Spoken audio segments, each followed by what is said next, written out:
श्री मथुरादास जी सर्वदा भगवान नाम का कीर्तन करते रहते थे, इसलिए इनके ऊपर तांत्रिकों के मारण मोहन आदि प्रयोग नहीं चलते थे। जिस प्रकार हाथ के दीपक से अंधकार मिट जाता है और वस्तुएं दिखाई पड़ती हैं, उसी प्रकार भगवत तत्व ज्ञान के द्वारा उनका हृदय प्रकाशित था।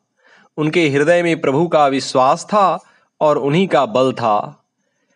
उन्होंने अपने गुरु की आज्ञा का कभी उल्लंघन नहीं किया। श्री मथुरादास जी ने तिजारे ग्राम में निवास करते हुए भगवत भक्ति की खूब आराधना की और प्रजा में भक्ति का प्रचुर प्रचार प्रसार किया।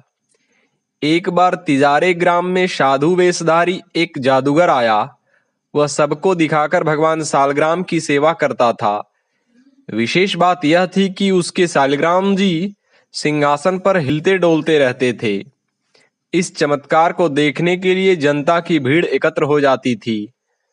वहां जो श्री मथुरादास जी के शिष्य सेवक थे, उनके मन में भाव आया कि ये बड़े भारी सिद्ध संत हैं, तभी तो भगवान इनके अधीन हैं। उन लोगों ने इस प्रभाव का वर्णन श्री मथुरादास जी के सामने किया और कहा कि उस संत की सेवा सभी को अच्छी लगती है। कुछ समय के लिए आप भी चलिए और उसकी उपासना की रीति भांति देखिए। श्री मथुरादास जी सर्वज्ञ थे।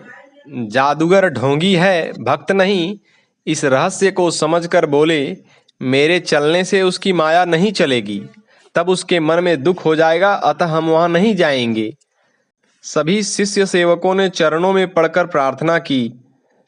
तब वे वहां गए जहां उसने अपना ढोंग फैला रखा था। ये जाकर उसके पास खड़े हो गए। फिर जब उसने सालग्राम जी को हिलाना डुलाना चाहा तो वे नहीं हिले डोले। अब उसके मन में बड़ा भारी शोक हुआ। वह समझ गया कि अभी अभी जो यह साधु आया है, इसी का यह प्रताप है।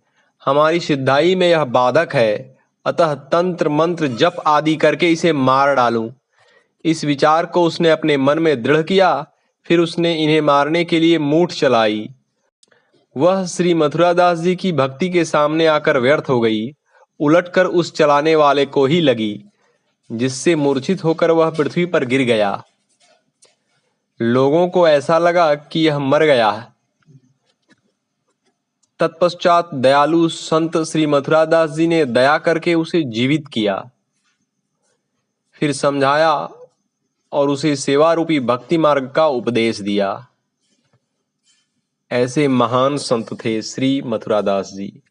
ओम।